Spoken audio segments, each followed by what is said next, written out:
What's up, friends? Back in the food forest again. Thought I'd take you on some of our learning lessons that we come up with so far this year.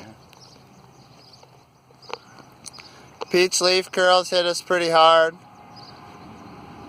so I got to learn a little more if I should trim that out of there.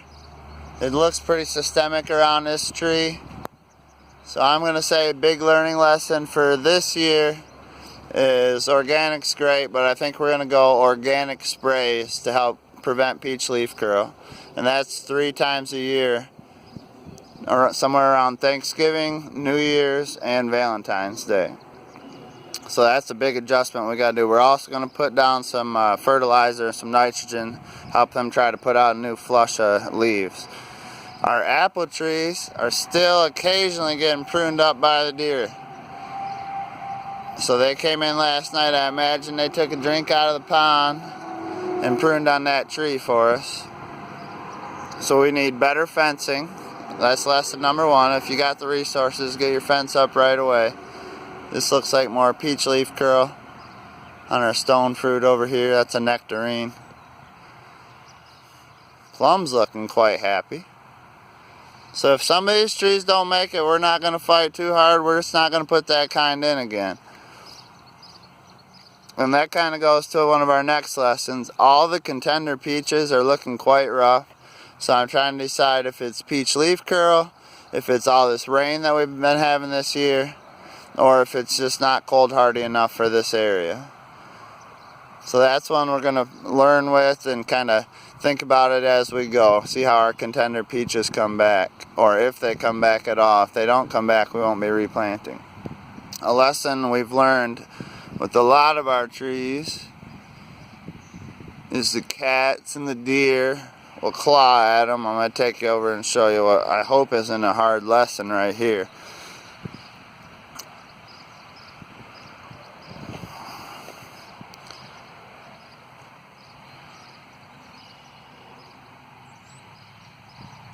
So the cats and the deer this winter did a number on this tree right here. It was looking quite healthy. Now the leaves are down and I really don't know if it's going to make it. I'm going to get a tree protector on around the base of that. Try to keep the cats off of there. They think it's their scratching post. And they might have did a number on that one. I don't know if it's going to come back or not. I'm afraid from far off, our previous lesson, you see why we need to do it. I do believe the deer came in and pruned on this tree.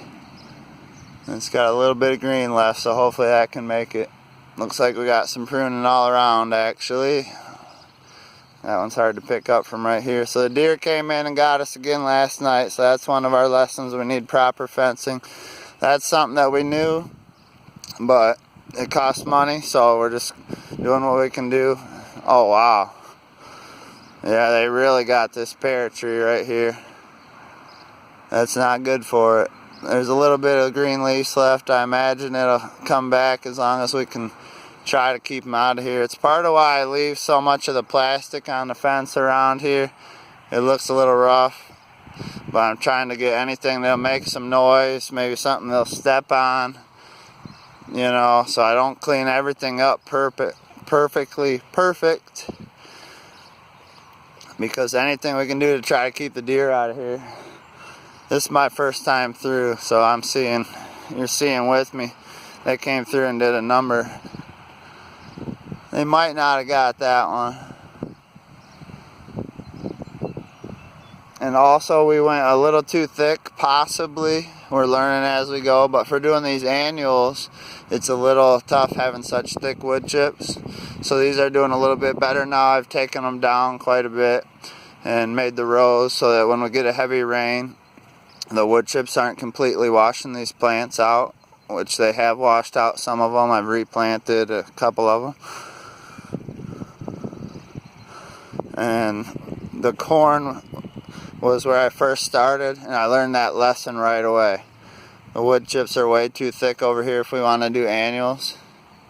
So it looks like we do have some corn that's coming up. I've tried to thin the wood chips a little bit, but in the middle row I haven't done it as much. And I'm not seeing any corn in there. I'm seeing a few around the left and on the right, but not too many. we're going to try to transplant some in there and see if we can still save our corn section. Our squash did not do so hot over here, but we do have some. Hopefully it's going to toughen out and become big healthy plants. I am going to throw some in from seed, and I got a couple more that aren't looking so great to transplant out, but we'll stick them in and see if we have any luck. So yeah, sometimes it's going to be the learning lessons that are more valuable than the fruit, and we're definitely getting some learning lessons out here, year 2. So we kind of covered some of them. We're going to be spraying some of our fruit trees with the organic spray. We'll keep it organic, but I do think based off all this peach leaf curl, we need to do something about it. So hopefully they'll make it. If we do replace trees, we're going to go as cold hardy as possible, because you can see from right here the Red Haven peaches are doing a lot better than the Contender peach. So put that one in the notes. In my opinion, the Red Haven peach is best tasting peach around too. So that doesn't bother me if we end up with a couple more of them.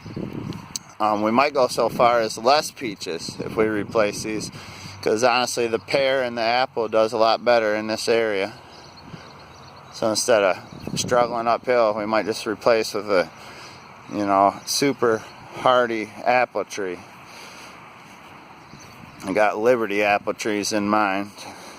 Replace anything we had a problem with, we'll go with something that's super hardy in that spot, so that we know in the future we won't keep replanting these trees. But just go with the good overlapping on your cardboard and your newspaper real thick, and then maybe do your wood chips a little bit thinner if you're thinking about putting in a lot of annuals.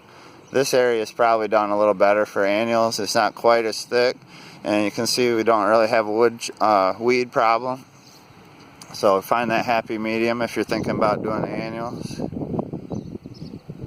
Some of these were also in the pods a little too long, so some of our plants are struggling.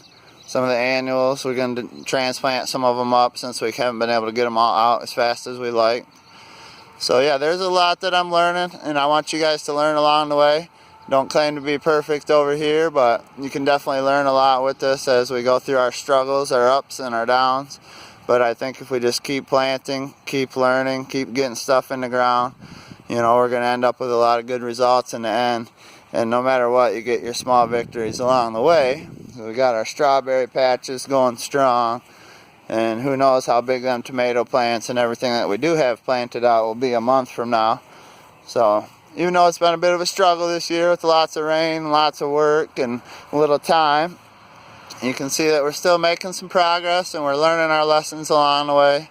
And I got a whole lifetime to grow food, so sometimes them learning lessons are going to be just as valuable as what we do get. And that's just kind of how you got to look at it when you're gardening. It can be a little uphill struggle sometimes, but we're definitely still enjoying ourselves. So we'll see you on the next one. Get lots of learning lessons in, lots of food in, and you can't help but learn as you go. You get something in the ground, it's going to teach you pretty quick. Alright guys, we'll see you on the next one. Go ahead and like it if you liked it. Subscribe if you haven't subscribed yet. And share these learning lessons with somebody growing some food up in these cold, wet climates. Thanks guys. Bye.